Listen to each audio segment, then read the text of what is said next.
নমস্কার বন্ধুরা, আমি আবারও চলে এসেছি দ্বাদশ জ্যোতির্লিঙ্গের পঞ্চম পর্বটি নিয়ে। হিমালয়ে গম্ভীর স্তব্ধতার মাঝে দাঁড়িয়ে আছে এক মহাজাগতিক শক্তির কেন্দ্র কেদারনাথ। এটি শুধু একটি স্থাপনা নয়, এটি এক আধ্যাত্মিক শক্তির কেন্দ্র, যেখানে প্রকৃতি ও পরমেশ্বর মিলেমিশে এক হয়ে গেছে। পুরাণ মতে পাণ্ডবরা কুরুক্ষেত্রের যুদ্ধের পর পাপ মোচনের জন্য শিবের আশীর্বাদ চাইতে গিয়েছিলেন, কিন্তু শিব রুষ্ট হয়ে হিমালয়ে লুকিয়ে পড়েন।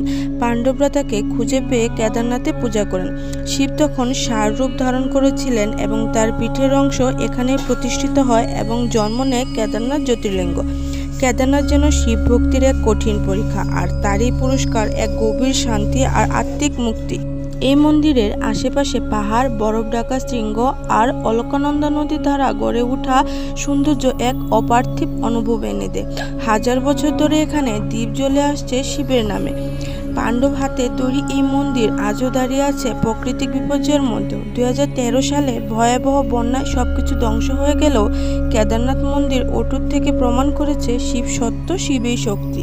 শুধু দর্শন নয়, কেদারনাথ হলো আত্মার এক পরম যাত্রা, যেখানে গিয়ে মনে হয় আমরা সত্যি ঈশ্বরের খুব কাছে চলে এসেছি। ভিডিওটি ভালো লাগলে লাইক, শেয়ার করুন, আর এই ধরনের আরও জ্যোতির্লিঙ্গ ভ্রমণের জন্য চ্যানেলটি সাবস্ক্রাইব করতে ভুলবেন না। হর হর মহাদেব।